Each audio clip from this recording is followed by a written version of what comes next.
ఏమైంది recording sound రావట్లేదు? జై శ్రీకృష్ణ సార్. నా గొంతు వినిపిస్తుందా? వినిపిస్తుంది కానీ రికార్డింగ్ అయితే అవ్వట్లేదు సార్. రికార్డింగ్ అవ్వట్లేదు సార్. వినిపిస్తుంది. జై శ్రీకృష్ణ సార్. అదే రికార్డింగ్ అవ్వట్లేదు. ఎందుకని? ఎన్నిసార్లు చూసుకున్నా రికార్డింగ్ అవ్వట్లేదు. రికార్డింగ్ రెడ్ మార్క్ మాకు రెడ్ లైట్ అయితే వస్తుంది సార్. మరి వస్తుందా? వస్తే వచ్చి రావట్లేదు సార్. రెడ్ లైట్ వస్తుంది.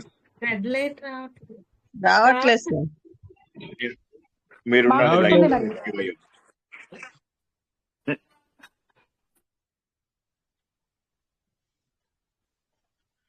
రికార్డ్ అవుతున్నట్టుంది చూడండి. రెడ్ లైట్ అయితే వస్తుంది సార్. వస్తుంది సార్. రాలేదు. వచ్చింది సార్. నాకైతే కనిపిస్తున్నదండి. నాకు కూడా కనిపిస్తుంది సార్. వీడియో చాట్ వచ్చింది కనిపిస్తున్నది. సూర్యోదయం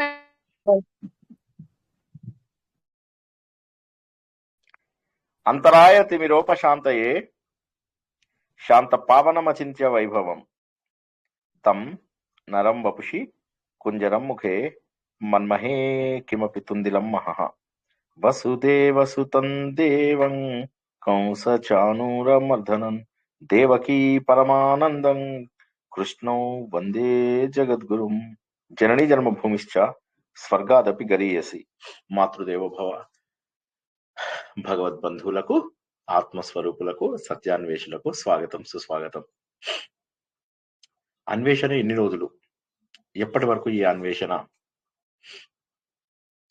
జీవితంలో అన్ని అనుభవించాలనుకుంటాం, అన్ని సుఖాలే కావాలనుకుంటాం. మధ్యలో అనుకోకుండా దుఃఖాలు, మళ్ళీ దుఃఖాలు ఉన్నాయి అనుకునే లోపల మళ్ళీ ఏదో ఒక ఆశాకిరణం కనిపిస్తూ ఉంటుంది. మళ్ళీ సుఖం వైపుకు పయనం చేస్తూ ఉంటాం. ఆ సుఖం శాశ్వతం కావాలి అని చెప్పి అందరూ దేవుళ్ళకి మొక్కుకుంటూ ఉంటాం. కానీ అంతలోపల మళ్ళీ ఏదో ఒక పోటు, ఒక ఆటు, ఒక ఓటు, ఒక ఆటు, ఒక పోటు, ఒక ఆటు. జీవితం అంతా ఆటుపోట్లు, జీవితం అంతా ఆటుపోట్లు. ఏమిటి? సంతోషంగా ఉండలేనా నేను? సంతోషంగా ఉండగలను, సంతోషంగా ఉండగలను. ఎప్పుడు ఉండగలను? ఎప్పుడైతే నేను ఎవరో తెలుసుకుంటే చాలు. ఎప్పుడైతే నేను ఎవరినో తెలుసుకుంటే చాలు. ఈ ఆటుపోట్లన్నీ వెళ్ళిపోతాయి. ఈ అలసట మొత్తం వెళ్ళిపోతుంది. నేను శరీరాన్ని కాదు, నేను మనస్సుని కాదు అని తెలుసుకున్నటువంటి మరుక్షణము అద్భుతమైనటువంటి ఆనందం, అద్భుతమైనటువంటి సంతోషం. ఇంకా మనకి ఎప్పుడూ కూడా ఆ సంతోషం దొరకదు. ఇన్ని రోజుల పాటు ఏ ఆనందాన్ని అయితే వెతుకుతూ ఎక్కడెక్కడో వెతుకుతున్నాము. మృగతృష్ణ. జింక గనక పాపం వెళ్తుంటుంది, అదే ఎడారి లోపల చూస్తూ ఉంటాం. ఎక్కడ చూసినా ఎండమావులే, ఎక్కడ చూసినా ఎండమావులే.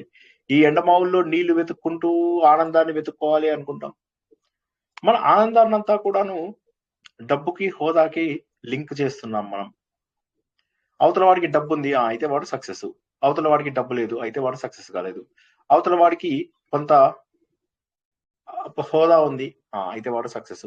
అవతల వాడికి కొంత స్టేటస్ ఉంది, అవతల వాడికి మంచి ఉద్యోగం ఉంది, మంచి చదువు ఉంది, సమాజంలో విలువ. ఇవి తప్పితే ఒక వ్యక్తి లోపల ఉన్నటువంటి అసలైన విలువని చూడడం లేదు. దీన్ని మనం ఇంట్రిన్సిక్ వాల్యూ అంటాం. ఫైనాన్స్ టర్మ్స్ లోపల ఇంట్రిన్సిక్ వాల్యూ అంటాం. కొన్ని షేర్లు ఉంటాయి అన్నమాట. కొన్ని షేర్లకు ఏంటంటే ఆ ప్రైస్ ఎందుకో సరిగా ఉండదు. మార్కెట్ లో అన్ని కూడా ఫేవరబుల్ కండిషన్స్ ఉంటాయి. కంపెనీ బాగా లాభాలు చేస్తూ ఉంది, కంపెనీ కంటిన్యూస్ గా డివిడెండ్స్ ఇస్తూ ఉంది, కంపెనీ ఎప్పుడు కూడా షేర్ హోల్డర్స్ ఒపీనియన్ తీసుకుంటుంది, కంపెనీ యొక్క ఫ్యూచర్ బాగుంది, కంపెనీ ఉన్నటువంటి ఇండస్ట్రీ బాగుంది.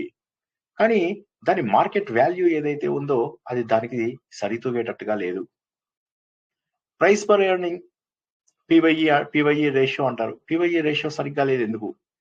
కానీ దాంట్లో విలువ మాత్రం ఉంది. ఏదో ఒక రోజు విలువ గుర్తించిన మరుక్షణము ఆ కంపెనీ ఒక్కసారిగా స్టాక్ ప్రైస్ పెరిగిపోతూ ఉంటుంది. సో ఎవరు కూడా ఆ ఇంట్రిన్సిక్ వాల్యూ పెంచుకుందాము అని చెప్పి చూడడం లేదు. విలువ పెరగాల్సింది ఎవరి దగ్గర? ముందు ఒకసారి ఆలోచించాలి అందరూ కూడా. విలువ నాకు పెరగాల్సింది ఎవరి దగ్గర? సమాజంలోన, ఈ బంధువులలోన, ఈ చుట్టాలలోన, ఈ స్నేహితుల దగ్గర. ఇందులో కూడా ఆత్మీయులుంటే తప్పులేదు. మన కష్టాన్ని కష్టంగాను, మన సుఖాన్ని సుఖంగా భావించేవారు ఉన్నట్లయితే మనకేమీ ఇబ్బంది లేదు. మనకు చిన్న దెబ్బ తగిలినా కూడా బాధపడేవారు, మనకు వచ్చేటటువంటి ప్రతి సుఖాన్ని కూడా సంతోషంగా చూసుకునేవారు, ఎవరైనా ఉంటే పర్వాలేదు, ఎవరో మాట్లాడుతున్నారు దయచేసి మ్యూట్ లో పెట్టుకోండి. సో కాబట్టి ఇది మనం గుర్తించాలి. మన నిజమైనటువంటి ఆనందం, ఏ విధమైనటువంటి ఎల్లలు లేనటువంటి ఆనందం మనకు కావాలి, ఏ విధమైనటువంటి ఆటంకాలు లేనటువంటి ఆనందము కావాలి.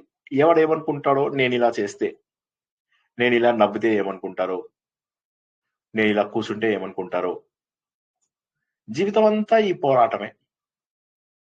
మా అమ్మగారి విషయం లోపల చూస్తుండేవాడిని, చుట్టాల లోపల వెళ్ళాలి, ఏదైనా ఫంక్షన్కి వెళ్ళాలి అంటే ఫంక్షన్ ఉంది అనే ఆనందం కంటే కూడా ఇప్పుడు అక్కడికి వెళ్ళి పని చేయాలి, చేయకపోతే ఏమనుకుంటారు.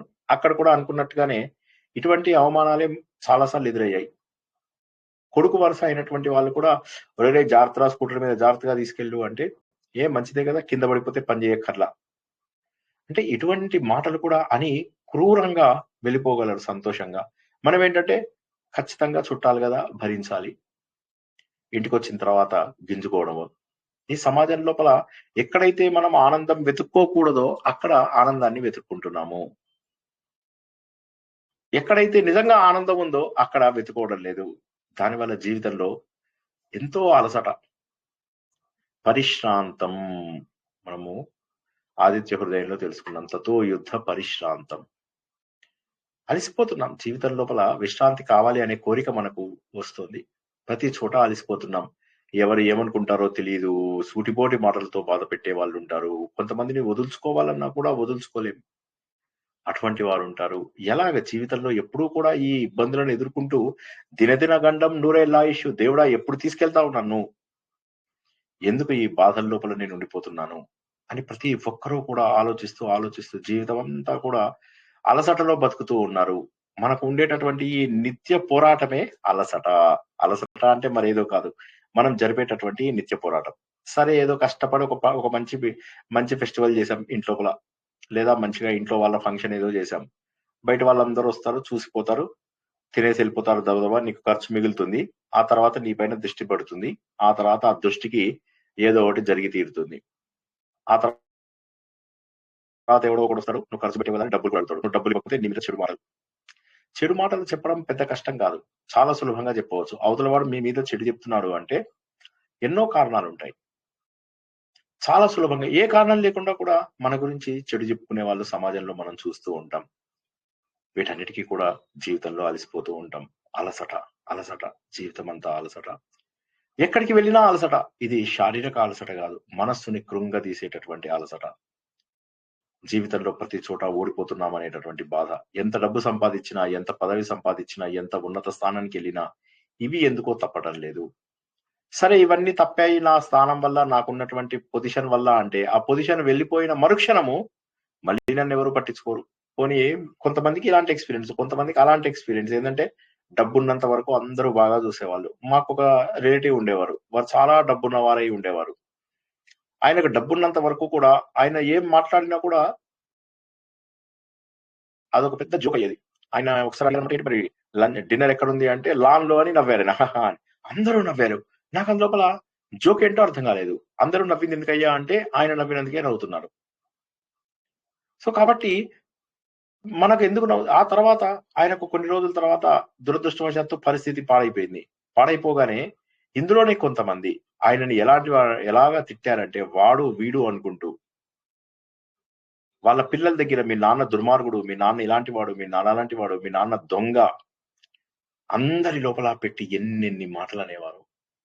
అంటే సమాజం లోపల మనం బంధుత్వాలు అనుకుంటాము, స్నేహం అనుకుంటాము, ఇవన్నీ కూడా బూటకాలు. మన కోసమై మనను మనగా ప్రేమించేటటువంటి వాళ్ళు కావాలి. అందుకే అంటారు కదా, మనసున మనసై బ్రతుకున బ్రతుకై తోడొకరుండిన అదే భాగ్యము అదే. సో కావాల్సింది ఏంటయ్యా అంటే, నిన్ను ప్రేమించే మనిషి, నిన్నుగా ప్రేమించే మనిషి ఉన్నాడా, నిన్నుగా ఇష్టపడే మనిషి ఉన్నాడా?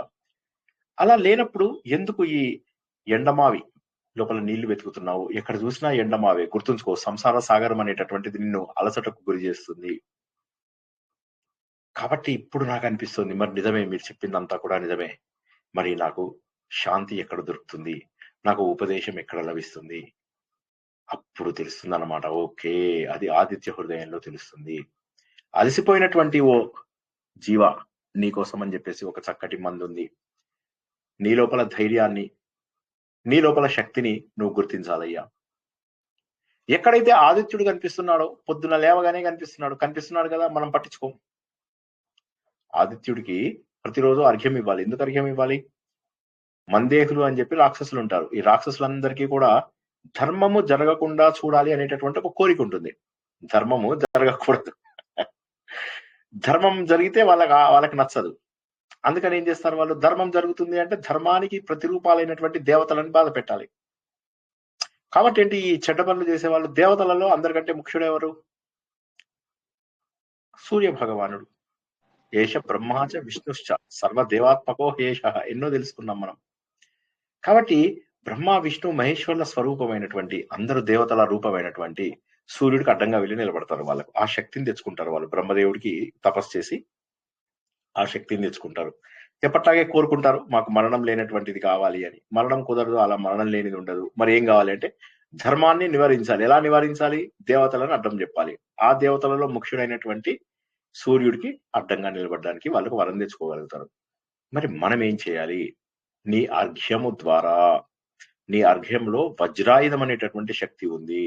మనందరిలో ఉన్నటువంటి ఆ జ్యోతి ఏదైతే ఉందో అది ఒక వజ్రాయుధం లాగా తయారవుతుంది. అక్కడ ఆదిత్యుడిలో ఉన్నటువంటి శక్తి ఇక్కడ నీ హృదయంలో ఉన్నది. అందరం కలిసి అర్ఘ్యమిస్తే అది వజ్రాయుధం లాగా పవిత్రంగా వెళ్తుంది. ఎందుకని? కేవలం అందులో నీళ్లు కాదు, అందులోపల భగవంతుడిని స్మరించుకుంటూ నువ్వు చేసేటటువంటి మంత్రము అది ఆయుధం లాగా పనిచేసి రాక్షసులను తరిమి వేస్తుంది. దీన్నే మనం మనకు అన్వయించుకున్నట్లయితే అజ్ఞానంలో కొట్టుకుంటున్నాము. ఈ అజ్ఞానాన్ని దూరం చేయడానికి కావలసినటువంటిదే ఆదిత్య హృదయము. ఏ ఆదిత్యుడినైతే మనం చూస్తున్నామో ఆ ఆదిత్యుడు ఎక్కడో లేడయ్యా, మన హృదయంలోనే ఉన్నాడు. మన హృదయంలోనే ఉన్నటువంటి ఆదిత్యుడిని మనం పోగొట్టుకోకూడదయ్యా అన్నటువంటి విషయాన్ని మనము తెలుసుకున్నాం. గత వారము చాలా అద్భుతమైనటువంటి విషయాలు తెలుసుకున్నాం. గత వారం అంటే మరీ గత వారం కాదు, కొన్ని రోజుల కింద ఏం తెలుసుకున్నాము? ఆదిత్య హృదయం లోపల, ఒక నిమిషం ఆదిత్య హృదయం ఓపెన్ చేస్తున్నాను. సో మొదటి నుంచి కూడా మనం అందరూ యుద్ధంలో ఎదురు చూస్తున్నారు. రాముడు కూడా మనలాగే అలసిపోయి ఉన్నాడు, మానసికంగాను శారీరకంగాను. రావణాసురుడేమో సిద్ధంగా ఉన్నాడు, రాక్షసులందరినీ ప్రయోగించాడు. ఇప్పుడు తను ఫ్రెష్ గా ఉన్నాడు, మంచిగా మొహం కట్టుకుని చక్కగా వచ్చాడు. అప్పుడు బాధపడుతున్నాడు. తతో యుద్ధ పరిశ్రాంతం సమరే చింతయా స్థితం రావణం జాగ్రతో దృష్ట్వా యుద్ధాయ సముపస్థితం దైవతైశ్చ సమాగమ్య ద్రష్టుం అభ్యాగతోరణం ఉపాగమ్యాత్ బ్రవీద్రామం అగస్త్యో భగవాన్ ఋషి. వచ్చేసాడు అలసిపోయినటువంటి రాముడి దగ్గరికి వచ్చేసి చెప్తున్నాడు అన్నమాట. ఏమని? అలసిపోయినటువంటి అతన్ని చూశాడు, రెడీగా ఉన్నాడు. అందరూ దేవతలందరూ కూడా వచ్చి చూద్దాం, ఈ రామరావణ యుద్ధాన్ని చూద్దాము అనుకుంటున్నారు. అప్పుడు అగస్త్యుడు భగవాన్ ఋషి, మామూలు ఋషి కాదు ఆయన, ఋషులలోకే ఋషి, అటువంటి వాడు ఆయన వీళ్ళ దగ్గరికి వచ్చాడు. రామ రామ మహాబాహో రామ రామ మహాబాహో శృణు గుహ్యం సనాతనం ఏన సర్వాన్ అరీన్ వత్స సమరే విజయిష్యసి. రామ రామ మహాబాహో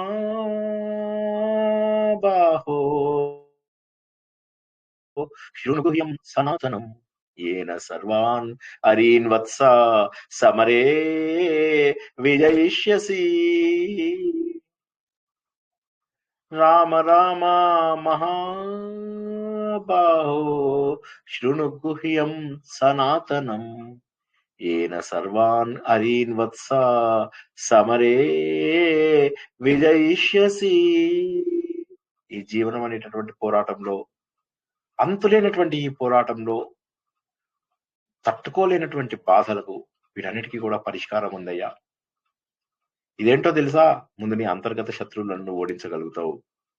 సర్వాన్ అరీన్, నీ సర్వ శత్రువులని కూడా ఇది ఓడించి తీరుతుంది.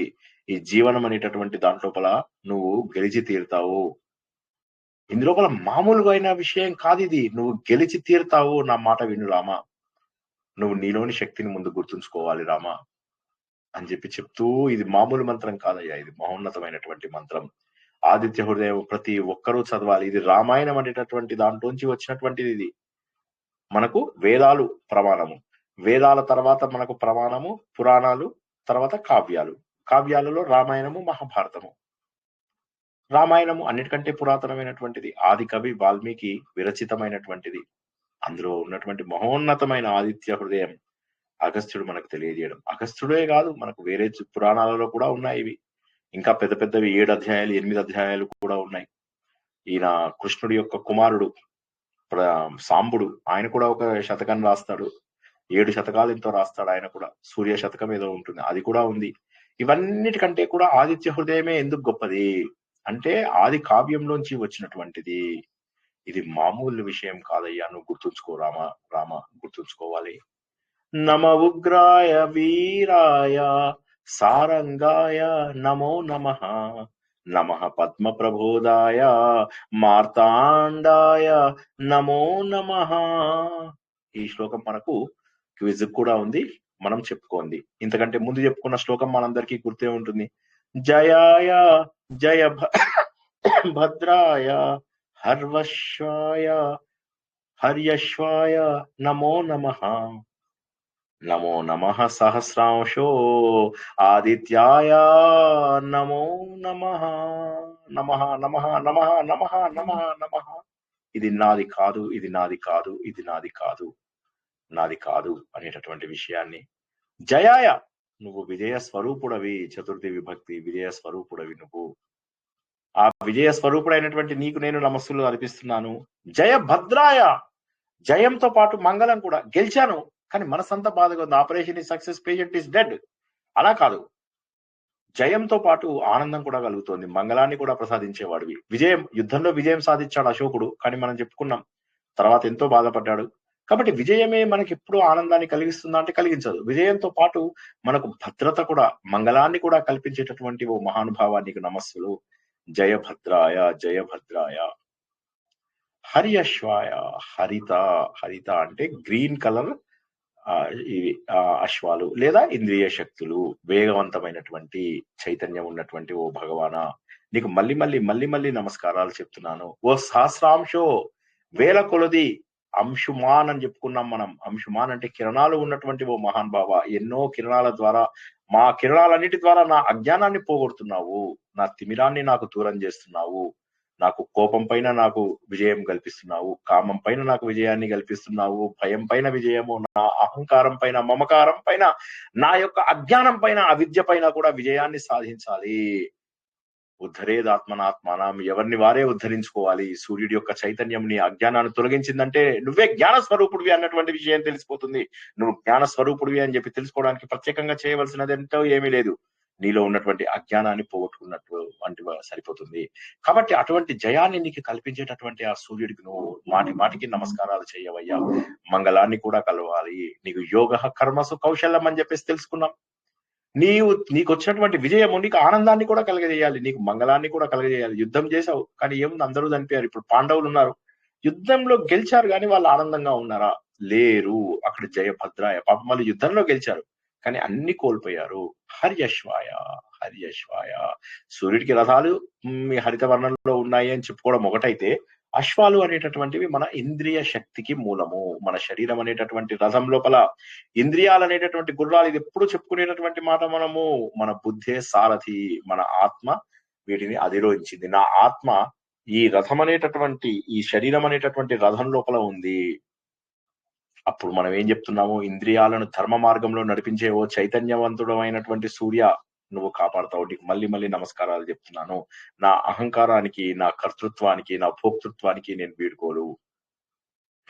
నా అహంకారాన్ని వదిలేస్తున్నాను, నా కర్తృత్వ భావాన్ని వదిలేస్తున్నాను. నా మమ, నాది కాదు, ఇది నాది కాదు, ఈ శరీరం నాది కాదు, ఈ బుద్ధి నాది కాదు, ఈ మనస్సు నాది కాదు, ఈ కీర్తి నాది కాదు, ఈ సంపదలు నావి కావు, ఈ ఆస్తి నాది కాదు, ఇదేది కూడా నాది కాదు. మహోన్నతమైనటువంటి విద్యను తెలియజేస్తుంది. ఈ ప్రపంచంలో మనం ప్రతిరోజు చెప్పుకుంటూ ఉన్నాం, ఏ వస్తువుని కూడా మనం మన వెంట తీసుకెళ్ళలేం. ఇవాళ ఎవడో 100 కోట్లు ఇచ్చాడు, రేపు అది వెంట నువ్వు తీసుకెళ్తావని గ్యారంటీ లేదు. తీసుకెళ్లేది కేవలం జ్ఞానము మాత్రమే. జ్ఞానం రూపాయి సంపాదించుకున్నా చాలు. చాలా మంది భయపడతారు, సార్ మేము జ్ఞానం రూపాయి సంపాదించుకోవయ్యా చాలు. జ్ఞానం ఎక్కువ సంపాదించాల్సిన అవసరం లేదు, రూపాయి సంపాదించుకో చాలు. వచ్చేది మంచి జన్మ వస్తుంది. ఈ జన్మలో ఎన్ని కోట్లు సంపాదించుకున్నా లాభం లేదు. ఒక్కొక్కసారి ఏమనిపిస్తారు కొంతమంది, మా ఫ్రెండ్ ఒక అతను ఉన్నాడు, చాలా డబ్బు ఉంది పాపం ఆయనకి, కానీ అతను ఏమంటాడంటే లేదండి కుదరదు, వెళ్ళిపోవాలి. నిజంగా ఆయన ఒక టెక్నిక్ చెప్పారు, అది బాగుందో లేదో మీరు అందరూ చెప్పండి. సార్ ఇవన్నీ వదిలేయాలి సార్, భార్య పిల్లలు వీళ్ళందరూ కూడా మోసగాలే, భర్త పిల్లలు అందరూ మోసగాలే. ఇక్కడ ఉన్నటువంటి నేను సంపాదించిన ఏదో ఒక డబ్బు పట్టుకుని వచ్చే జన్మకు ట్రాన్స్ఫర్ అయ్యి వచ్చే జన్మలో వీళ్ళెవరూ లేకుండా నేను ఎంజాయ్ చేస్తే బాగుండు అని చెప్పేసి అన్నాడు. అరే భలే ఐడియా చెప్పావు కదా, కానీ అది పాసిబుల్ కాదు. బాగుందా అండి ఐడియా? బాగుందా? జన్మంటే కాదండి, జన్మంటే ఒక ఊరు వెళ్ళిపోవడం లాగా ఉందండి అతనికి. అదే కరెక్ట్ కరెక్ట్. చాలా మంది అలాగానే సంపాదిస్తున్నారు కదమ్మా. చాలా మంది డబ్బు ఎలా సంపాదిస్తున్నారు అలాగే సంపాదిస్తారు. కొన్ని జన్మలకు సరిపడా సంపాదిస్తున్నారు. ఒక డబ్బులు సినిమాలో ఉన్నవాడికి నిద్ర పెట్టదండి, డబ్బులు లేని వాడికి హాయిగా పడుకుంటాడండి. అలా అని చెప్పి డబ్బులు సంపాదించకుండా ఎంతమంది ఉంటారు? ప్రతి రూపాయికి కక్కుర్తి పడే జనాలే గాని డబ్బు కాదు అనుకునే జనాలు చాలా తక్కువ మంది ఉంటారు. డబ్బు కాదు అంటే వాడు ఇంకా నీకు పేరు కోసం సూచిస్తున్నాడు. నేను ఒక్క రూపాయి తీసుకోను అన్నవాడు ఎవడో పేరు చూసుకుంటున్నాడు, జనాలను మోసగించడం చూసుకుంటున్నాడు, జనాలు తనతో తిరగాలని చూసుకుంటున్నాడు, ఏదో ఒక కారణంతో ఉంటున్నాడు వాడు, నాకు కావాలి అనేది. కానీ నేను రేపు ఇవాళ నాకు భారతరత్న ఇచ్చావు, రేపు పొద్దున్న నేను భారతరత్న తీసుకోవడానికి కూడా ఉంటానో లేదో అని ఆలోచించేవాడు మాత్రమే ఇవన్నీ శాశ్వతం కాదని గుర్తించగలడు. డబ్బు తీసుకునేవాడు, నాకు తెలిసిన ప్రవచనకర్తలు చాలా మంది విపరీతంగా డబ్బులు తీసుకుంటారు, కాళ్ళకు దండాలు పెట్టించుకుంటూ ఉంటారు. ప్రతి ప్రవచనంలో 10 ప్రవచనాలు చెప్పారంటే 10 సార్లు వాళ్ళు బిచ్చం ఎత్తుకుంటారు. ఇలాంటి జనాలందరూ కూడా ఎన్నో ఏళ్ళు ఇంకా బతుకుతూ ఎంతో చేస్తామని అనుకుంటారు. మఠాధిపతులు, పీఠాధిపతులు వీళ్ళందరూ కూడా ఏం చేస్తున్నారు ఇప్పుడు మనకు ఆలోచించండి ఒక్కసారి. ఇప్పుడు కంచి మఠం లోపల, కంచి మఠానికి ఎదురుగానే, మీరు వెళ్ళిన వాళ్ళు చాలా మందికి తెలిసే ఉంటుంది, కంచి పీఠానికి ఎదురుగానే మాంసం కొట్టు మస్తాన్ షాప్స్ ఉంటాయి. ఇంకా గమ్మత్తైన విషయం ఏంటంటే 4 అడుగుల దూరం లోపల మసీదు ఉంది. ఇంకా చెప్పాలంటే తమిళనాడులో ఉన్నంత హిందూ ద్వేషం ఇంకెక్కడా లేదు. తమిళనాడు లోపల బ్రాహ్మణులను ఊచకోత కోసి చంపేశారు చాలా మంది బ్రాహ్మణులని. 50,000 దేవాలయాలలో దీపాలు కూడా వెలిగించారు ఈ రోజు. ఇప్పుడు నేను మాట్లాడుతున్నప్పుడు ఈ రోజు 50,000 దేవాలయాల్లో దీపాలు వెలిగించారు. ఉన్న పెద్ద ఆలయాలు, అందులో వచ్చే డబ్బంతా కూడా గవర్నమెంట్ తీసేసుకుంటుంది. మనకు ఉన్నటువంటి ఆస్తులు, ఆలయానికి ఉన్నటువంటి ఆస్తులన్నీ కూడా ఎవడో ఒకడు వచ్చి కొట్టేస్తూ ఉంటాడు. ఇక లోకల్ పొలిటీషియన్స్ రాముణ్ణి క్రిటిసైజ్ చేస్తారు, కృష్ణుని క్రిటిసైజ్ చేస్తారు. ఉదయనిధి స్టాలిన్ అయితే ఏమన్నాడు, సనాతనాన్ని నిర్మూలించాలి, సనాతనమైనటువంటిది డెంగ్యూ మలేరియా కంటే కూడా వ్యాధి. ఏం చేశారు అక్కడ ఉన్నటువంటి ఈ మఠాధిపతులు, పీఠాధిపతులు? కాబట్టి వాళ్ళు ఏంటంటే మాట్లాడితే మళ్ళీ ఏమో వీళ్ళని కూడా జైల్లో పెడితే కష్టం, వీళ్ళు కూడా అదే చూసుకుంటున్నారు. ఎందుకు వచ్చింది? అరే నేను నా దేవుణ్ణి నేను కాపాడుకోలేకపోతున్నాను, నా ధర్మాన్ని నేను కాపాడుకోలేకపోతున్నాను. ఏమి లేదు, ఎంతసేపు డబ్బు డబ్బు డబ్బు డబ్బు డబ్బు. మీ ఊరు వస్తాడు, మీ దగ్గర డబ్బు తీసుకుంటాడు, ఇంకోటి దగ్గరికి వెళ్తాడు, ఇంకోటి దగ్గర డబ్బు తీసుకుంటారు. వాళ్ళు ధర్మానికి సేవ చేస్తున్నది ఏముంది? కాబట్టి వారిని మనం నమ్ముతూ ఉన్నాం. నా మమ అనేటటువంటి భావన వీరి లోపల లేకపోవడమే ఇది దురదృష్టకరమైనటువంటిది. అందరి దగ్గర గుర్తింపు కోసం ప్రయత్నం చేస్తున్నారు, కానీ వీళ్ళు నా మమ, ఇది నాది కాదు అనేటటువంటి ఆలోచనలో లేరు. సహస్ర అంశ ఏమిటి కిరణాలు? జ్ఞాన కిరణాలు, కరుణ కిరణాలు, దయా కిరణాలు, ప్రేమ కిరణాలు, ధైర్యాన్నిచ్చే కిరణాలు, శక్తినిచ్చే కిరణాలు, వివేకాన్నిచ్చే కిరణాలు, నువ్వు క్షమాభావం ఇచ్చేటటువంటి కిరణాలు, నీ లోపల భక్తిని పెంచేవి, జ్ఞానాన్ని పెంచేవి, కర్మను పెంచేవి, ధ్యానాన్ని పెంచేవి, అన్ని లక్షల వస్తువులని, కోట్ల వస్తువులని ప్రకాశింపచేస్తున్నాడు అటువంటి భగవంతుడు. ఆయన చైతన్యమూర్తి. ఆదిత్యాయ, ఓ అదితి పుత్ర, అదితి పుత్ర. ఇక్కడ చెప్తున్నది ఆదిత్య అంటే ఆదితి యొక్క పుత్రుడా అని కాదు. నువ్వు ద్వైత భావము లేనటువంటి నాలోనే ఉన్నటువంటి ఓ దేవుడా అని మీనింగ్. ఆదిత్యాయ అంటే నాలోనే ఉన్నటువంటి ఓ దేవుడా, నాలోనే ఉన్నటువంటి చైతన్యమా. అద్వైతము అది నాలోనే ఉన్నటువంటి ఓ చైతన్యమా, విభజించలేనటువంటి ఓ చైతన్యమా, నీకు నా నమస్సులు, నీకు నా నమస్సులు, నీకు నా నమస్సులు అని చెప్పేసి అత్యద్భుతమైనటువంటిది, ఇది మహోన్నతమైనటువంటి ఈ విషయాన్ని మనం తెలుసుకున్నాము. తర్వాత శ్లోకం అది మనం గత వారం చెప్పుకున్నది పునశ్చరణ చేసుకున్నాం ఈ వారం. నమ ఉగ్రాయ వీరాయ సారంగాయ నమో నమః. నమః పద్మప్రబోధాయ మార్తాండాయ నమో నమః. నమః నమస్కారం. ఎవరికి? ఉగ్రాయ. ఉగ్రాయ అంటే ఉగ్రశక్తి అనుకోవచ్చు, అంటే రక్షించే శక్తి. ఉగ్రశక్తి అంటే కోపం అని కాదు, చెడు మీద కోపం. కాబట్టి మనం మరీ చెడు అని, ఉగ్రం అంటే కోపం. ఉగ్ర నరసింహస్వామిని కూడా మనం పూజిస్తాం. ఎందుకు పూజిస్తామో తెలుసా? ఉగ్ర నరసింహస్వామిని మనం ప్రమాదాల నుంచి పోయేలాగా సూచిస్తాం. మనం ఇంతకు ముందు చెప్పుకున్నట్టుగా 3 రకాల మూర్తులు అని చెప్పుకున్నాం కదా. ఎవరైనా చెప్పండి ఒకసారి 3 రకాల మూర్తులు ఎవరో? యోగమూర్తులు, రుద్రమూర్తులు, ఉగ్రమూర్తులు, యోగమూర్తులు, భోగమూర్తులు, భోగమూర్తులు, రుద్రమూర్తులు, యోగమూర్తులు. రైట్. భోగమూర్తులు అంటే మన కోరికలు తీర్చేటటువంటి వాళ్ళు. నాకు కొద్దిగా ఆటంకాలను తొలగించు ఇవన్నీ చెప్పి మన కోరికలను తీర్చే దేవుళ్ళ రూపాలు ఏవైతే ఉంటాయో అవి. రెండవది ఉగ్ర రూపాలు. ఉగ్ర రూపాలు అంటే మనకి శివుడు ఏదైతే కిరాతార్జునీయంలో అర్జునుడికి ప్రత్యక్షమయ్యాడో ఆ రూపాన్ని మనం ఏమని పిలుస్తాము అంటే ఉగ్ర రూపం అని పిలుస్తాము. నరసింహస్వామి ప్రహ్లాదుడికి కనిపించినటువంటి రూపం ఏదైతే ఉందో అది కూడా మనము గుర్తిస్తాము. అదే విధంగా వీరభద్ర స్వామి శివుడి యొక్క రూపము, అది కూడా మనము ఉగ్ర రూపంలో గుర్తిస్తాము. ఇక్కడ అదే ఉగ్ర రూపం లోపల ఈయనని మనము ఈయన పేరేంటి, మన సూర్యుడిని మనము ప్రార్థిస్తున్నాం. అంటే ఏంటి? ఉగ్రమూర్తిగా ప్రార్థిస్తాం. అయితే ఉగ్రమూర్తిగా ప్రార్థించడము అంటే ఇక్కడ తప్పుగా అర్థం చేసుకోకుండా అజ్ఞానాన్ని తొలగించేటటువంటి వాడు. ఇక్కడ మెయిన్ గా ఏంటంటే అజ్ఞానాన్ని తొలగించేవాడు, మన అజ్ఞానానికి వ్యతిరేకంగా పనిచేసేటటువంటి వాడు, అజ్ఞానానికి ఉగ్రంగా ఉండేవాడు, కోపంగా ఉండేవాడు అన్నటువంటి మీనింగ్. వీరాయ. వీరాయ అంటే పరాక్రమవంతుడు. సారంగాయ సర్వవ్యాప్తి అంటే వేగంగా సంచరించేవాడు. సారంగపూర్ అని చెప్పేసి అన్నాం. సారంగపూర్ అని మాకు ఒక ఊరుంది. అంటే వేగంగా చరించేటటువంటి ఆ భగవంతుడు ఎవరైతే ఉన్నాడో ఆయన సారంగుడు. సారంగాయ. పద్మ ప్రబోధాయ పద్మాన్ని ప్రబోధింపజేసేవాడు, వికసింపజేసేటటువంటి ఓ మహానుభావ. భగవంతుని చూడగానే, సూర్యుని చూడగానే పద్మము వికసించుకుంటుంది. మార్తాండాయ ఒక రూపము, మృతంలో ఉన్నటువంటి అండము కూడా బతికించేవాడు అని చెప్పి మనం తెలుసుకున్నాము. అటువంటి ఓ మహానుభావ నీకు నమో నమః. మళ్ళీ మళ్ళీ మళ్ళీ మళ్ళీ నమస్కారము. పదచ్ఛేదం క్లియర్ గా ఉందా? ఎవరికైనా కావాలా? నమ ఉగ్రాయ వీరాయ సారంగాయ నమో నమః.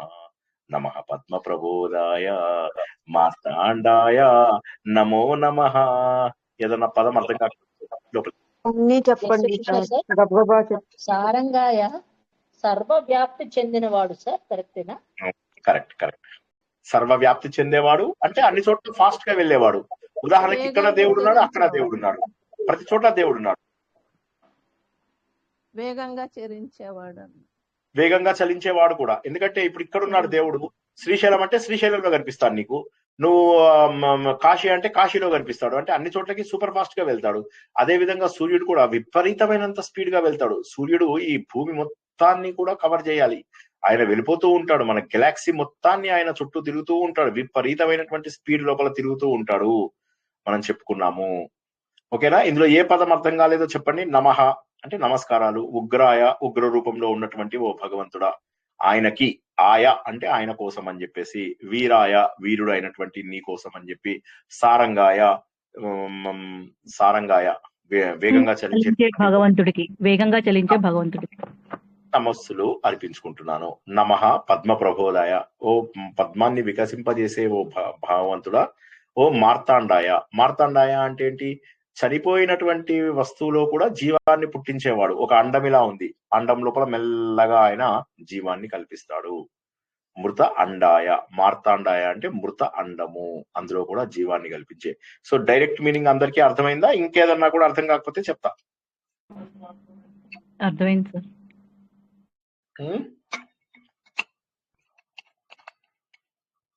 అర్థమైంది సార్.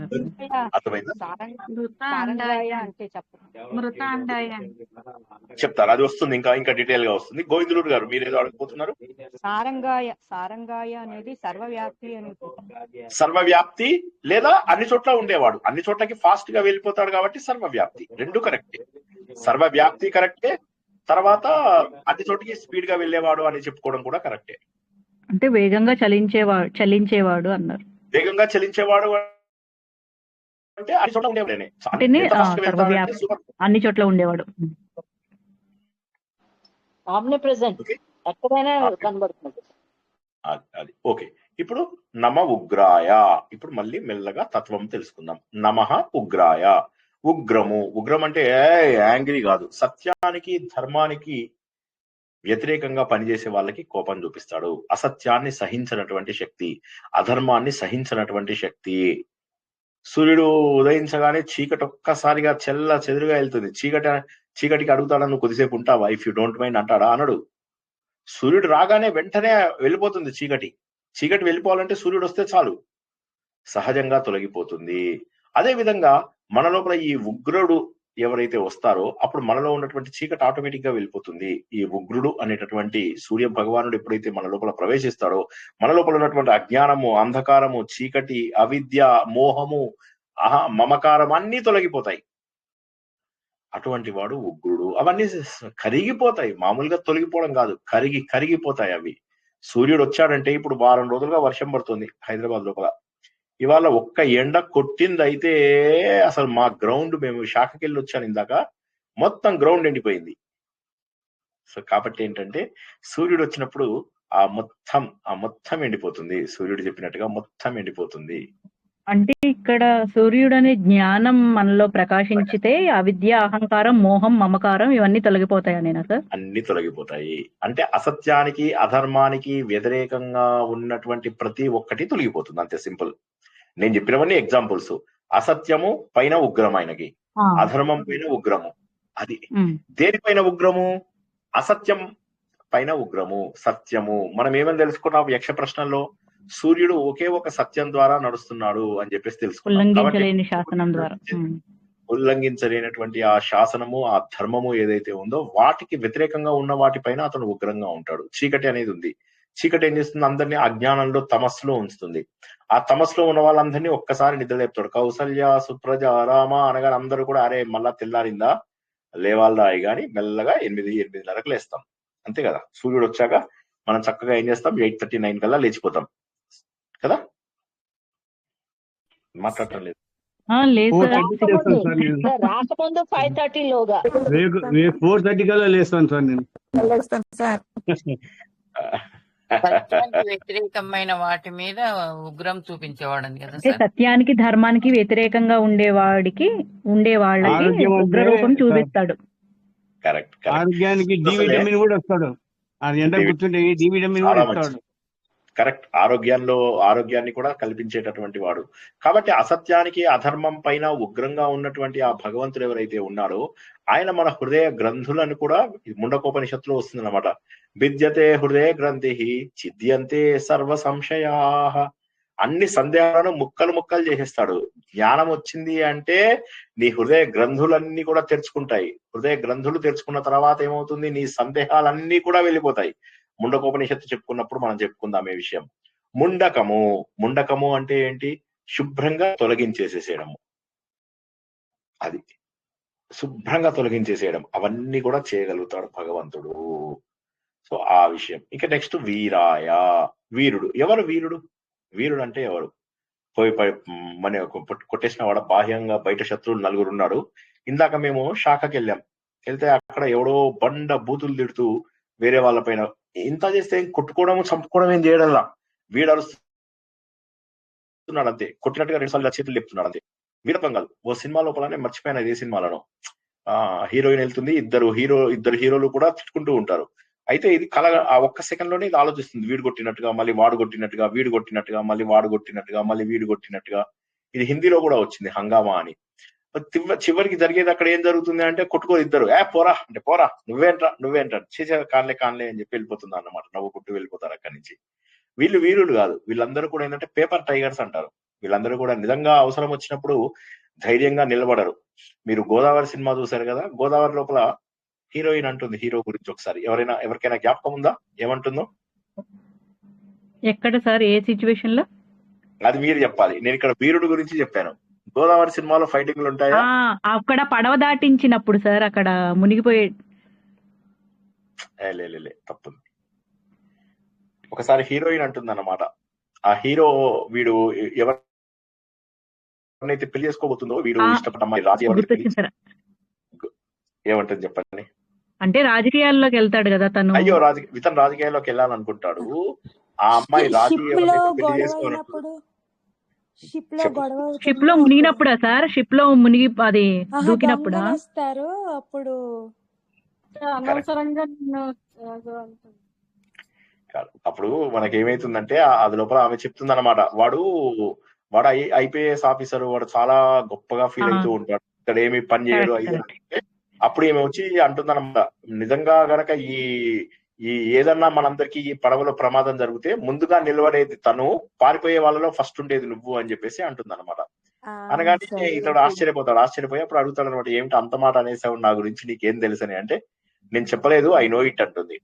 సో అంటే బేసికల్ గా ఇక్కడ గుర్తించాల్సింది ఏంటంటే, నిజమైన వీరులు వాళ్ళ శక్తి. మీరు మళ్ళీ ఈ సినిమా చూస్తే మీకు ఇంకొక సినిమా కూడా చెప్తా, అది ఏంటి, రెండు లవ్ స్టోరీలు ఉంటాయి. ఏం సినిమా అది? ప్రభాస్ ది డార్లింగ్ ఏనా? ఫస్ట్ హాఫ్ సెకండ్ హాఫ్ ఉంటుంది సేమ్. డార్లింగ్ డార్లింగ్ అవును డార్లింగ్. సార్ ఆ డార్లింగ్ ఆ సినిమా లోపల వాళ్ళ నాన్న అంటాడు, ఎవడు పరాక్రమవంతుడో ఎవరు వీరుడో చెప్పాలి అంటే సమయం వచ్చినప్పుడు అది ఆటోమేటిక్ గా బయటకు వస్తుంది. ఆ హీరోయిన్ అవును. అవును సార్ అది వీరాయ అంటే. వీరాయ అంటే అర్థమైందా? 2 సినిమాల నుంచి చెప్పాను మీకోసం అని చెప్పి, సడన్ గా చెప్పాను. ఇంకా కూడా ఇంకో 2 సినిమాలు చెప్పమన్నా కూడా అంటే చెప్పగలను. సందర్భాన్ని బట్టి ఆదుకునేవాడు, సందర్భాన్ని బట్టి వచ్చేటటువంటి వాడు. అది వాళ్ళ శక్తిని ఉపయోగి ఇప్పుడు పని ఉంది కదా, శక్తి ఉంది కదా అని చెప్పేసి పట్టుకొని అందరినీ పీక్తూ కూర్చుంటామా? ఓ సినిమా లోపల వాడు చంద్రమోహన్ వాడు ఎవరినైతే ప్రేమిస్తాడో ఆమెకి 2-3 అక్కలో చెల్లెల్లో ఉంటారు అనమాట. ఈమె ఎప్పుడు పెళ్లి చేసుకుందాం అన్నప్పుడల్లా తల్లి చెప్తూ ఉంటుంది, చేసుకోమ్మా వెళ్ళిపో, నీ చెల్లెళ్ళు ఏమైపోతే నీకెందుకు, నేనేమైపోతే నీకెందుకు అంటే, దవదవా చెల్లెలకు వాళ్ళకు తమ్ముడికి ఏమైతుంది అంటే తమ్ముడికి ఉద్యోగం ఇప్పిస్తాడు. వీడు ఇప్పిస్తే మంచి కండలు ఉండేవాడు అనమాట వాళ్ళ తమ్ముడు, వాడికి ఉద్యోగం ఇప్పిస్తాడు. మళ్ళీ అయిపోయింది కదా అని చెప్పి మళ్ళీ వచ్చి పెళ్లి చేసుకుంటాడు. పెళ్లి చేసుకోమా, మీ తమ్ముడు అలా వదిలేసి పెళ్లి చేసుకుంటుంది. వీడు షాక్ అవుతాడు చంద్రమోహన్, ఇదేంటి తమ్ముడికి ఏమైంది అంటే, ఉద్యోగం పోయింది. అదేలా ఉద్యోగం పోయింది అంటే, మా మేనేజర్ ని కొట్టారు అంటాడు. అంటే అవును మరి, అంతంత కండలు పెంచితే ఎవరినో ఒకళ్ళని కొట్టాలనిపిస్తుంది నిజమే అని చెప్పేసి అంటాడు కదా. సో అట్లాగా చివరికి ఏమవుతుందో తెలుసా, వాడు ఏం చేస్తాడు, సరే అది మెయిన్ కథకు మనకి అది ఇంపార్టెంట్, అక్కడ కాపుకుందాము. మొత్తం సినిమా కథ చెప్తే మీరు చాలా శ్రద్ధగా వింటారు, అదే ప్రాబ్లం మీతోటి. ఏం చెప్పినా శ్రద్ధగా వింటారు, సినిమా స్టోరీ చెప్తే ఇంకా శ్రద్ధగా వింటారు. సరే ఇంకా సినిమా ఏమైతుందంటే, స్టోరీలు ఎవరు చెప్పట్లేదు సార్, మరి అందుకే వింటాను. సో అక్కడ ఏమవుతుంది, అలాగా కండలు ఉన్నాయి కదా అని చెప్పి కొట్టేయడం కాదు వీరత్వం అంటే. ఎప్పుడు అవసరమో అప్పుడు బయటికి వచ్చేది శక్తి. సూర్యుడి లోపల సరైనటువంటి శక్తి బయటకు వచ్చి నీ లోపల ఉన్నటువంటి అంతరంగ శత్రువులను కూడా, కోపాన్ని, భయాన్ని, అజ్ఞానాన్ని, అసూయను, ద్వేషాన్ని, వీటన్నిటినీ కూడా పోగొట్టేటటువంటి వాడు వీరాయ. నువ్వు వీరుడివి. ఎలా వీరుడివి అంటే, నిజమైన వీరుడు ఏమంటాడు శ్రీకృష్ణుడు, నీ మనస్సును జయించినప్పుడు మాత్రమే నువ్వు వీరుడవి. నువ్వు ఎలా పడితే అలా వీరుడవు కాదు. వీరుడు అంటే నిజంగా మనస్సును జయించినటువంటి వాడు మాత్రమే వీరుడు. బాహ్య శత్రువులను గెలవడం కంటే కూడా అంతర్గతంగా ఉన్నటువంటి శత్రువులను నిజంగా ఒకసారి ఆలోచించండి. ఇది చెప్పడమేనా లేక ట్రూత్ అని తెలుస్తుంది మనకు. ఆలోచించగా మనకేం తెలుస్తుంటే, బయట శత్రువులను ఓడించడం కాదు, ముందు నన్ను నేను ఓడించగలుగుతున్నానా, నా కోపాన్ని నేను అణుచుకోగలుగుతున్నానా, నా క్రోధాన్ని అణుచుకోగలుగుతున్నానా, నా అసూయను అణుచుకోగలుగుతున్నా. అణుచుకున్న తర్వాత ఎంత ఆనందం అనిపిస్తుంది తెలుసా. విశ్వామిత్రుడు, ఆయనకి ఎంత పాపం, ఎన్ని పోరాటాలు, ఎవరో సౌజన్య మ్యూట్ లో పెట్టుకో. సో ఎట్లా అయితే విశ్వామిత్రుడు ప్రతిసారి లొంగిపోతూ ఉంటాడు, కామక్రోధ లోభ మోహ మద మాత్సర్యాలకు ప్రతిసారి లొంగిపోతూ ఉంటాడు. ఎవరు ఏం జరుగుతాడు, త్రిశంకుడు కోసం ఇచ్చేస్తాడు. ఇంకోసారి సూర్య భగవాన్, ఆయన పేరేంటి మర్చిపోయాను, ఒకతన్ని మధ్య ముగ్గురు పిల్లలు ఉంటారు, అందులో రాజు మధ్యవతన్ని బలిపడానికి త్రిశంకుడు చెప్పేశాను, త్రిశంకుడు కాదు ఇంకో. ఇలా ప్రతిసారి తన శక్తిని పోగొట్టుకుంటూ ఉంటాడు. మేనకు వచ్చినప్పుడు పోగొట్టుకుంటాడు. ప్రతిసారి కూడా తన తపశక్తిని పోగొట్టుకుంటూ ఉంటాడు.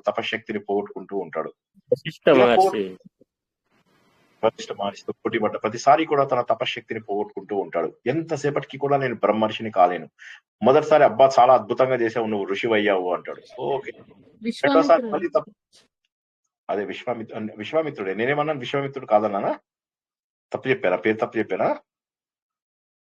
విశ్వామిత్రుడు వశిష్ఠుడు గురించే చెప్తా. సో ఆయన ఏం చెప్తున్నాడు, అప్పుడు చివరికి ఎంతో పోరాటం చేస్తాడు, తపస్సు చేస్తాడు. మళ్ళీ రెండోసారి తపస్సు చేసినప్పుడు నువ్వు ఈసారి రాజర్షి అయ్యావు. కాదు బ్రహ్మర్షి కావాలంటే ఇంకోసారి తపస్సు చేస్తాడు, మహర్షి వరకు వెళ్తాడు, మళ్ళీ మొత్తం తపశక్తి పోగొట్టుకుంటాడు. ఇలా ప్రతిసారి కూడా త్రిశంకుని స్వర్గం పంపించడంలో కావచ్చు, లేకపోతే ఒక వ్యక్తిని బలి పశువుల ఇది ఉండడం, బలి పశువు ఎక్కబోతుంటే అతన్ని కాపాడతాడు అనమాట. కాపాడడం వల్ల అలా తన తపశక్తిని పోగొట్టుకుంటాడు. ఇలా మేనకతో ఉండడం ద్వారా తన తపశక్తిని పోగొట్టుకుంటాడు. ప్రతిసారి ఏదో ఒక కారణంతో పోగొట్టుకుంటాడు. అందువల్ల తను బ్రహ్మర్షి కాలేడు. బ్రహ్మర్షి అంటే బ్రాహ్మణుడు ఋషిగా అవ్వడం. బ్రాహ్మణుడు అంటే వేదంలో తెలిసిన వాడిని బ్రాహ్మణుడు అంటారు. ఆ విధంగా ఋషిగా కాలేడు. ఎంతకీ ఋషిగా కాలేడు విశ్వామిత్రుడు. చివరికి ఏమైతుంది, ఇక అన్ని వదిలేసేసి అప్పుడు పూర్తిగా తపస్సు చేస్తూ ఉంటాడు. మరో 1000 సంవత్సరాల తపస్సు చేస్తూ ఉంటాడు. శరీరం పైకి ఏవేవో పాకుతూ ఉంటాయి. ఏమనడు. ఇంద్రుడు వస్తాడు. ఇంద్రుడు వచ్చి శరీరాన్ని తొలిచేస్తూ ఉంటాడు. ఏమనిపించదు, ఇంద్రుడిని చూసి నవ్వుతూ ఉంటాడు. రంభ డాన్స్ చేస్తూ ఉంటుంది ఎదురుగా. ఏ రకమైనటువంటి ఇంద్రియాలు తనను చలించవు. అప్పుడు అర్థమవుతుంది అనమాట, నేను నా అంతర్గత శత్రువులను జయించాను. చాలండి, నిజంగా ఇది ఒక్క కథ జీవితాన్ని మార్చుకోవడానికి. మనకు ఒక్కసారి ఆలోచించండి. మనది మహోన్నతమైనటువంటి హిందూ వారసత్వం. ఈ వారసత్వం లోపల అత్యద్భుతమైనటువంటి విషయాలు. అంతర్గత శత్రువులను జయించడమే గొప్పది.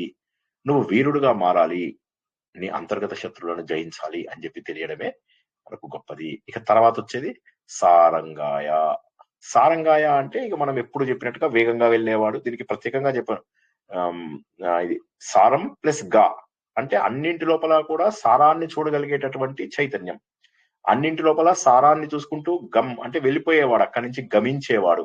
గా అంటే గమించడం. ఖగా ఖ అంటే ఆకాశంలో గమించేవాడు అని చెప్పి తెలుసుకున్నాం. అలాగే సారం తెలుసుకుంటూ వెళ్ళిపోతుండేవాడు. అందరి లోపల చైతన్యాన్ని చూసుకుంటూ వేదాలలో ఉన్నటువంటి సారాన్ని తెలుసుకున్నటువంటి వాడు. వేదాల్లో ఉన్న సారాన్ని తెలుసుకున్నాడు కాబట్టే ఆయన వేదమూర్తి అయి ఎంతో మందికి వేదాలు నేర్పించాడు. యజుర్వేదం రావడానికి ఆయనే కారణం. శుక్ల యజుర్వేదం రావడానికి ఆయనే కారణం. ఆంజనేయ స్వామి వేదం నేర్చుకోవడానికి ఆయనే కారణం. సో కాబట్టి ఏంటంటే ఈయన సారాన్ని తెలిపేవాడు. ఎలా తెలుపగలిగాడు? వేగంగా తెలుపగలిగాడు. విపరీతమైనటువంటి వేగంతో సంచరిస్తూ ఉండేటటువంటి వాడు.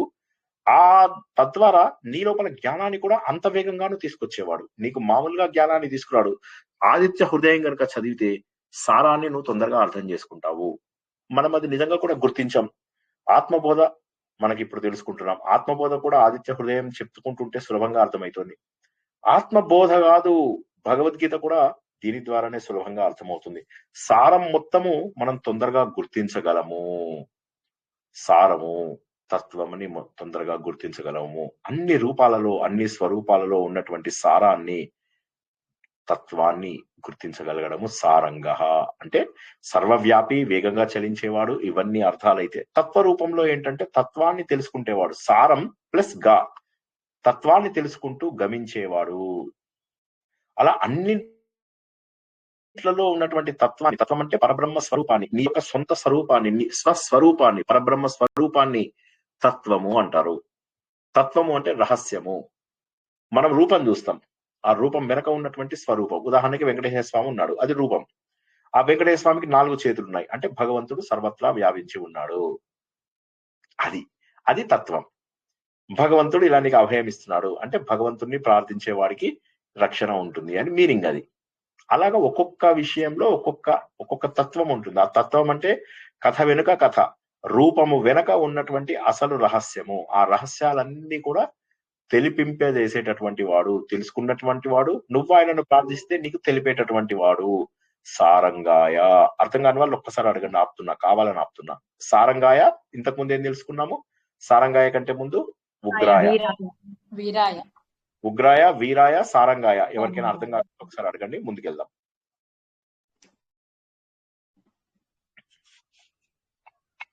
సారంగాయనే చెప్పండి సార్ ఇంకొకసారి. సారము అంటే ఏంటి చెప్పండి కృష్ణవేణి గారు? సారం అంటే ఏంటి? దాని లోపల తత్వం. సారం అంటే తత్వం. ఆ తత్వాన్ని తెలుపుతూ గా అంటే గమించేవాడు, ఖగా అంటే ఆకాశంలో గమించేవాడు, ఆకాశంలో గమించేవాడు. ఖ గా, గా అంటే గమించడు, గమ్ ధాతువు. గమిష్యతి, గచ్చతి ఇవన్నీ కూడా గాతో వస్తుంటాయి కదా, ఆ ధాతువు అన్నమాట. సారంని తెలుసుకుని వెళ్ళేవాడు. ముందేమో మనం ఏం తెలుసుకున్నాము? వ్యాప్తి తత్వము, వేగంగా వెళ్ళేటటువంటి తత్వము అని చెప్పి తెలుసుకున్నాం. అది అయిపోయింది. అది డైరెక్ట్ మీనింగ్. ఇండైరెక్ట్ మీనింగ్ ఇప్పుడు నేను ఏంటంటే తత్వ రూపంలో అర్థం చెప్తున్నాను. సారంగాయ అంటే ఏంటంటే తత్వాన్ని నీకు తెలిపేవాడు, తత్వ బోధ నీకు సులభంగా అర్థమయ్యేలాగా చేసేవాడు. సారంగాయ. అర్థమైందమ్మా? సార్ అర్థమైంది సార్. ఇంకెవరికైనా?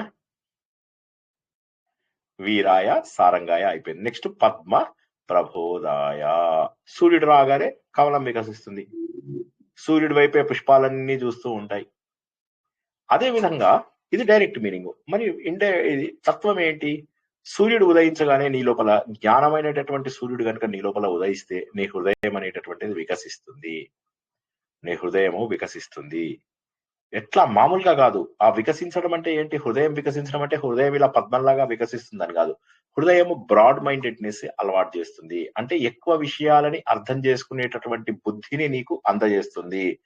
అది నీకు అప్పుడు ఏమవుతుంది? నీ హృదయం అనేటటువంటి దాంట్లోపల నువ్వు యోగాలన్నీ కూడా కర్మయోగము, భక్తి యోగము, రాజయోగము, జ్ఞాన యోగము ఇవన్నీ కూడా నీకు అర్థమవుతాయి.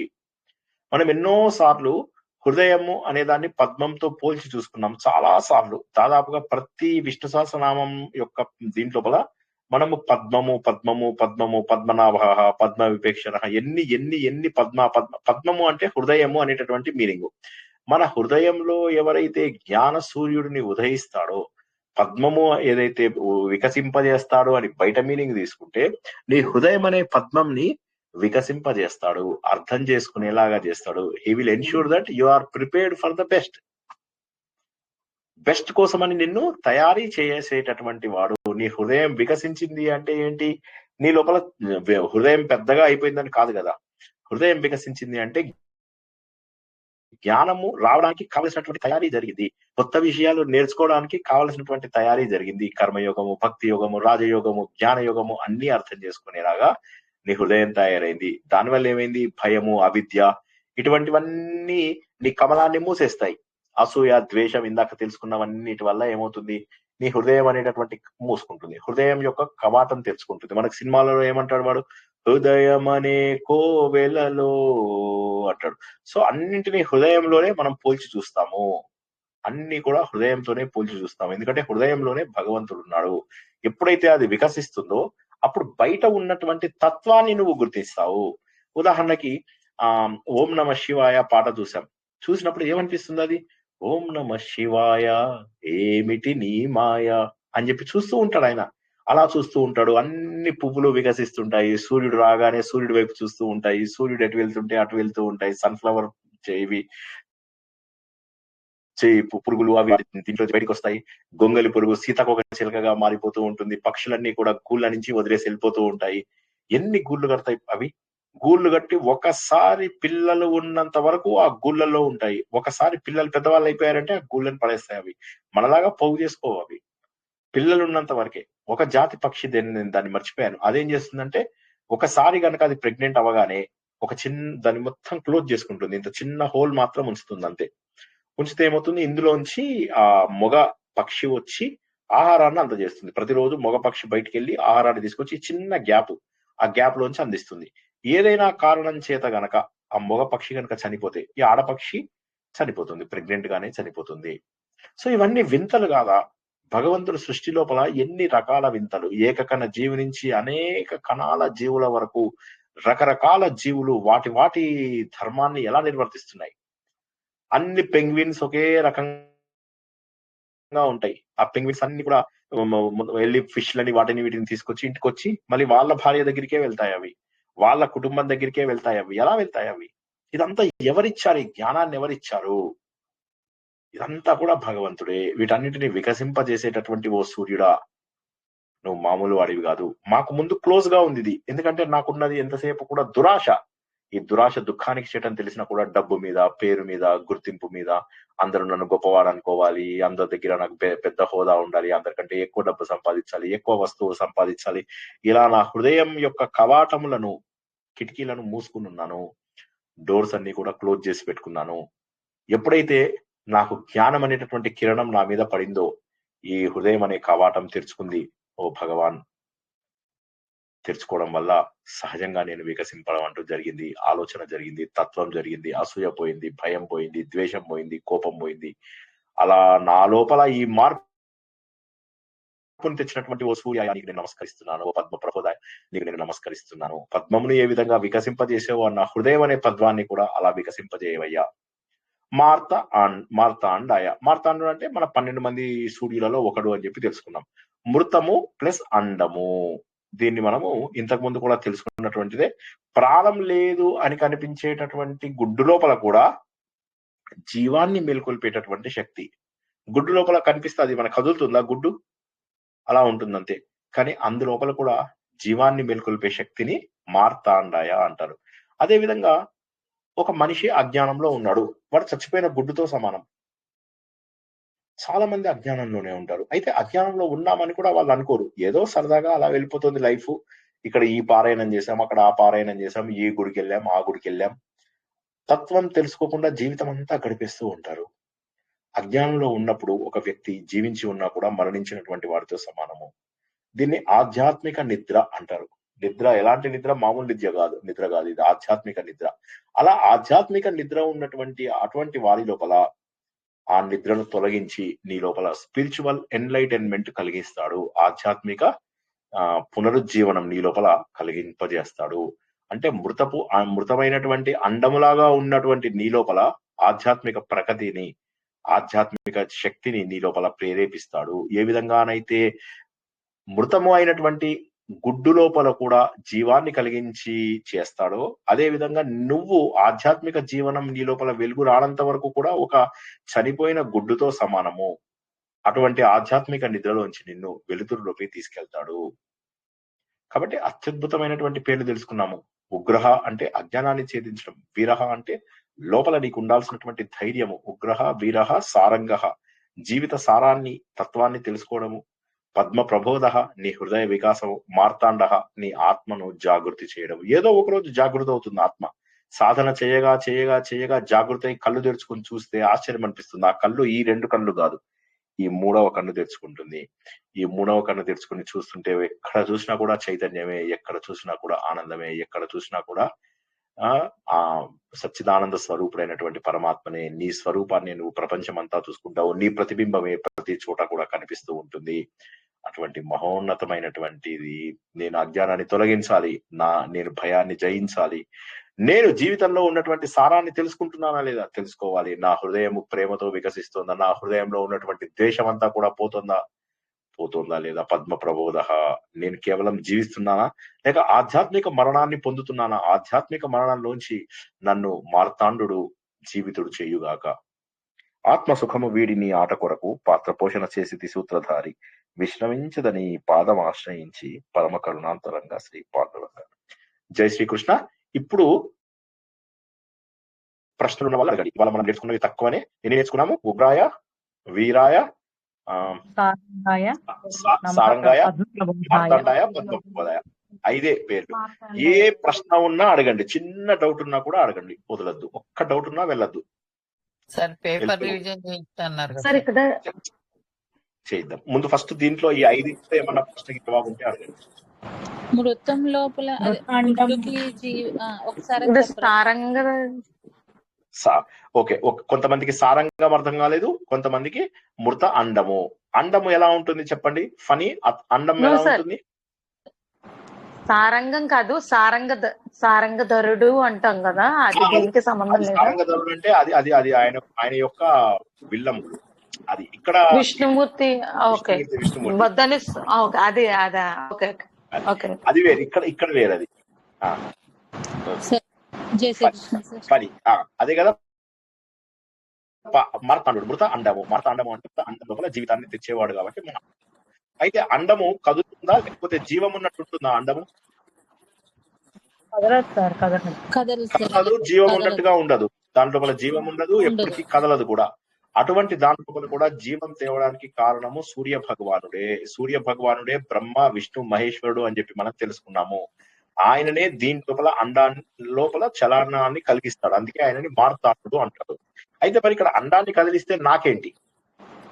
అండాన్ని కదిలించినట్లయితే నాకేంటి అంటే, మనము కూడా ఆధ్యాత్మిక జీవితం లోపల చాలా రోజుల పాటు, అంటే మనకు సత్యం తెలిసే వరకు కూడా ఏవో చేస్తూ ఉంటాం. ఎవడో ఏదో చెప్పాడు, అవి పాటిస్తాం. ఇంకోళ్ళు చెప్తారు, ఈ గుడికి వెళ్ళు ఇది మంచిది, ఆ గుడికి వెళ్ళి అది మంచిది, ఇక్కడ ఇది చెయ్యు అది మంచిది, దేవుడికి ఇంత బెల్లం ముక్క ఇది పెట్టు, ఏకాదశి నోడు మంచిది, 10 ఏకాదశులు, 14 మంగళవారాలు, 25 సోమవారాలు, 50 శనివారాలు ఉపవాసం ఉండు, ఇవన్నీ చెప్తూ అజ్ఞానంలో తీసుకెళ్తూ ఆధ్యాత్మిక నిధిలో నిన్ను ఉంచుతూ ఉంటారు. ఫనీ అర్థమవుతుందా? సార్ అర్థమైంది సార్. అటువంటి నిద్రలో ఉంచి బయటికి తీసుకొస్తారు. తీసుకొచ్చి ఏంటి అసలు తెలుసుకోవాల్సినది ఏంటంటే తత్వము, ఈ ప్రపంచంలో ఉన్నదంతా కూడా నీ యొక్క స్వరూపమే అని చెప్పి తెలియజేసేవాడు మార్తాండు. మార్తాండు అంటే డైరెక్ట్ మీనింగ్ గుడ్డు, ఏదైతే మృత రూపంలో ఉన్నటువంటి మరణించినటువంటి గుడ్డు అనుకుంటామో, మరణించినట్టుగా కదలిక లేనటువంటి గుడ్డు లోపల కూడా జీవాన్ని ఏ విధంగానైతే తెస్తాడో, అదే విధంగా ఆధ్యాత్మిక నిద్రలో ఉన్న ఆధ్యాత్మిక మరణం అనుభవిస్తున్నటువంటి జనాలందరికీ కూడా ఆయన జాగృతి, ఆత్మ జాగృతిని కలిపి అప్పుడు భగవంతుడి వైపుకు మళ్లించి భగవంతుడిని చూస్తూ నీలో నువ్వు చూసుకుంటే స్వస్వరూప సాధనను చేయడానికి అనుకూలమైనటువంటి పరిస్థితులను తయారు చేస్తాడు. క్లియర్? Very good. ఇంకెవరికైనా ప్రశ్నలు? తత్వంలోంచి ఆధ్యాత్మిక మనలో ఆత్మ జాగృతి కలిగించి స్వరూప సాధన చేయటానికి మనకి సంకల్పిస్తుంది. ఉదాహరణకి కుండలిని ఉంది.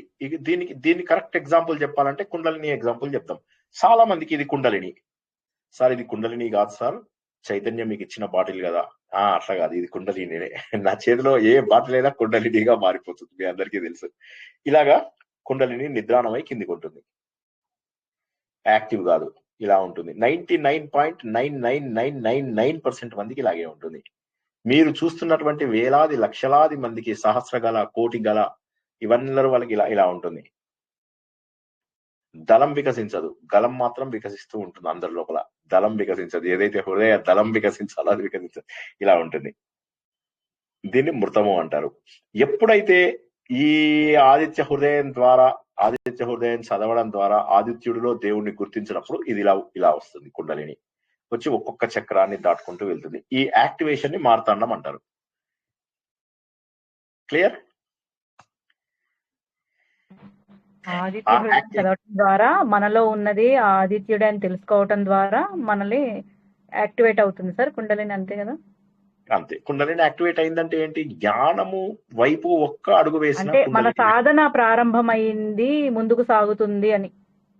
అంతే అంతే, కరెక్ట్ కరెక్ట్. ఎప్పుడైనా గుర్తుంచుకోండి, మన సాధన ప్రారంభమైందా లేదా ఎట్లా తెలుస్తుంది మనకు అంటే, మనకు కొత్త ప్రశ్నలు వస్తూ ఉంటాయి, కొత్త విషయాలు నేర్చుకోవాలనే కోరిక కలుగుతూ ఉంటుంది, మన లోపల భగవంతుడు ఉన్నాడు అనేటటువంటి గట్టి నమ్మకం కలుగుతుంది, ప్రపంచమంతా భగవంతుడు వ్యాపించి ఉన్నాడు అని చెప్పి నమ్ముతాము, కర్మ సిద్ధాంతాన్ని నమ్ముతాము. ఇలాంటి వాళ్ళందరికీ కూడా ఇది యాక్టివేట్ అయినట్టే. కానీ 99.9 మందికి ఇలా పడుకునే ఉంటుంది. ఇలా లేచి ఒక్కసారి ఒక్కొక్క చక్రాన్ని శుద్ధి చేసుకుంటూ ఆ సహస్రాలను చేరడానికి టైం పట్టవచ్చు, కానీ యాక్టివేషన్ కి కారణం మాత్రము ఆదిత్యుడే. ఆదిత్యుడు అంటే అద్వైత భావమే, దేవుడు నేను ఒకటే అనేటటువంటి భావము. ఆ అద్వైత భావం ఏదైతే ఉందో ఆదిత్య హృదయంలో, తద్వారా నీకు యాక్టివేట్ అవుతుంది అని చెప్పి చెప్తాడు. ఆ ఇన్క్విజిటివ్నెస్ ఎక్కడి నుంచి వస్తుంది? కొత్త విషయాలు తెలుసుకోవాలనేటటువంటిది, భగవంతుడి స్వరూపాన్ని తెలుసుకోవాలనేటటువంటిది, తత్వ రహస్యాలు. ఎందుకు ఇంత కష్టపడి తత్వ రహస్యాలు ఎందుకు చెప్పండి? బట్టి కొడితే అయిపోదా? ఎవరన్నా జవాబు చెప్పండి. బట్టి కొడితే అయిపోదా? బట్టి కొడితే అయిపోతారు, అనుభూతి చెందాలి సార్. మనము అనుభూతి చెందాలి. పట్టి కొడితే అయిపోదు సార్. అది అదే ఇప్పుడు పంచదార గురించి తెలుసుకోవడం కదా సార్.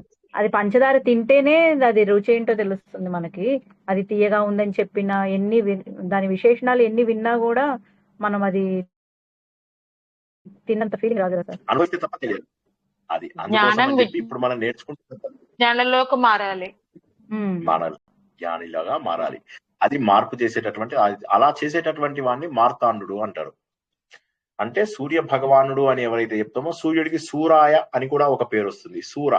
సూర అంటే ఏంటి, సూర్య అంటే ఏంటి? మనకు సూర్య అన్న ఒక్క నిమిషం, అది నేను అదేం శ్లోకం, ఒక్క నిమిషం లైన్ లో ఉండండి. తర్వాత శ్లోకంది నేను కూడా ఒక ప్రశ్నలు వస్తాయి మీకు. బ్రహ్మేశానచ్యుతేశాయ సూర్యాయ ఆదిత్య వర్చసే భాస్వతే సర్వభక్షాయ రౌద్రాయ వపుషే నమః. ఇందులోంచి నేను సూర్యాయ అనేదాన్ని నేను సూరాయ లాగా ఇచ్చాను. సూరాయ కరెక్ట్, అది చాలా చోట్ల సూర్యాయ అనే ఉంటుంది, కానీ ఆథెంటిక్ వెర్షన్ లో సూరాయ అని ఉంటుంది. సూర్య అంటే పండితుడు, చిన్నయ్య సూరి అంటారు, అన్ని తెలిసినటువంటి జ్ఞాని అని మీనింగ్ అనమాట. ఆ సూరి అనేటటువంటిది ఏంటంటే మనం కూడా సూరిలాగా మారేటటువంటి అవకాశము ఉన్నది. అది ఆ శ్లోకం ఇప్పుడు చెప్పుకోగానే చెప్తున్నాను మీకు. ఆ సూర్య అనేటటువంటి పదాన్ని అర్థం చేయించడానికి.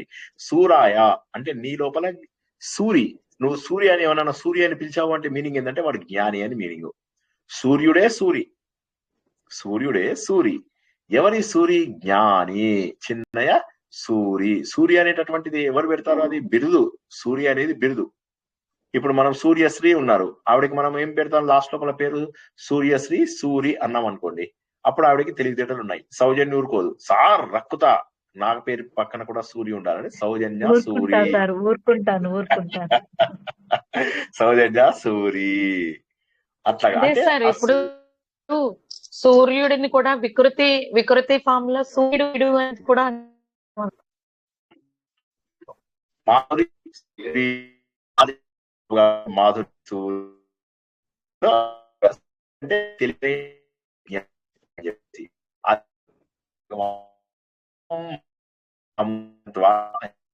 సూర్యుడు అనే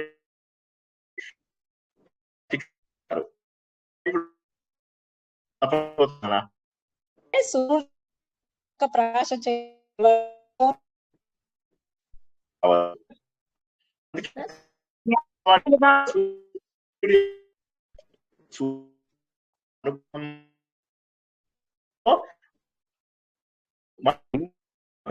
మొన్న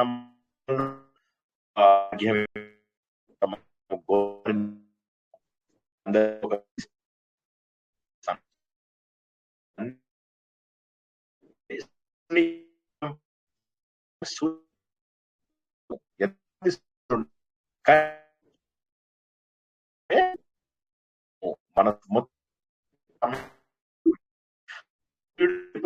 మరు రామ అన్న కుదరదు, కృష్ణ అన్న కుదరలేదు. నా మాట వినండి, ఆ ఫలానా ఆలయానికి అవేమీ ఉండవు. అప్పుడు ఒకసారి సూర్యుడు వెళ్ళిపోయాడంటే ఈ ప్రవచనకర్తలు, ఈ మఠాధిపతులు, పీఠాధిపతులు వీళ్ళందరూ బలాదురు. సూర్యుడు ఒక్కడే మనకు కాపాడేవాడు. ఆ సూర్యుడి యొక్క శక్తి ఏదైతే ఉందో ఆయన్నే సర్వదేవాత్మక ఏష బ్రహ్మాచ విష్ణుశ్చ శివ స్కంద ప్రజాపతి. ఎన్ని తెలుసుకున్నాం ఆయన గురించి. కాబట్టి సూర్యుడికి అర్ఘ్యం ఇవ్వడం మనం కొంత తెలుసుకున్నాము. సంధ్యావందనంతో సమానమైనటువంటి అర్ఘ్యాన్ని 2 వారాల తర్వాత నేర్పిస్తానని చెప్పాను యాత్ర వచ్చినటువంటి వాళ్ళకి. అది మనం కొనసాగిద్దాం. ఇంకా ఇవాళ దాంట్లో ఏమన్నా ప్రశ్నలు ఉన్నాయా? నచ్చిందా? చాలా అద్భుతంగా ఉందా? బాగుంది సార్. చాలా బ్యూటిఫుల్. ఆదిత్య హృదయము అద్భుతం. నేతిదారులా ఉంది సార్ ఇవాళ క్లాస్. ఎలా ఉంది?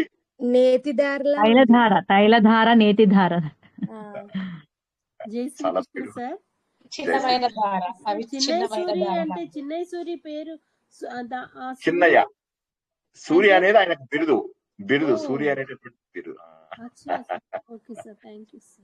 కళ్యాణి సూరి ఇప్పుడు మీకు ఇవాళ కళ్యాణి సూరి, మాధురి సూరి, ఇక్కడ చాలా సూర్యులు ఉన్నారు. సౌజన్య సూరి, చాలా మంది సూర్యులు తయారయ్యారు. సార్ మనకి ఇది వరకు ఒక బ్యానర్ సాంగ్ కూడా, ఈ ఉషా కిరణాలు, తిమిర సంహరణాలు, చైతన్య దీపాలు, మౌన ప్రబోధాలు అంతా అదే కదా సార్. ఆ తత్వాన్ని ఉద్దేశించి రాసిన బ్యానర్ సాంగ్ అయి ఉంటుంది. రామోజీరావు. వాళ్ళ ఫస్ట్ మూవీ చెప్పండి ఎవరైనా. మమతల కోవెల చిత్రం అనుకుంటాను సార్. యమున హీరోయిన్ గా సార్. యమున హీరోయిన్ గా కాదు. సరే నేను ఒక పాట పాడతాను, చెప్పండి. తొలిసారి మిమ్మల్ని చూసి. అది శుభలేఖ సార్. శ్రీవారికి ప్రేమలేఖ ఫస్ట్ మూవీ. చాలా బాగుంటది sir. Mayuri sir first film కాదు, సెకండ్ మూవీ మయూరి. సెకండ్ శ్రీవారికి ప్రేమలేఖ ఫస్ట్ మూవీ.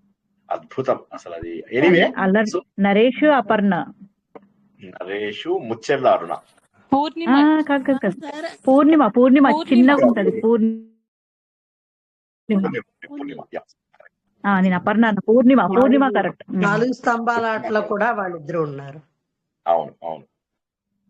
ఓకేనా? ఎనీవే, సో ఇవాళ తెలుసుకున్నాము. ఇప్పుడు ఒకసారి క్వశ్చన్ ఆన్సర్స్ క్విక్ గా సాల్వ్ చేద్దామా, లేదంటే ఇంకో రోజు పెట్టుకుందామా? లేదు సాటర్డే లేదు సార్, ఇవ్వాలి సార్. ఇవ్వాలి. సండే నాడు చెప్తే ఈజీగా ఉండదా? సరే అయితే ఆగండి, రికార్డింగ్ ఆపేసి దాన్ని ప్రత్యేకంగా పెట్టుకుందాం. ఓకే, ఒక్క నిమిషం రికార్డింగ్ ఆపి మళ్ళీ కొత్త రికార్డింగ్ చేస్తాను. ఉండండి, లైన్ లో ఉండండి, అది సెపరేట్ గా పెట్టుకుందాం.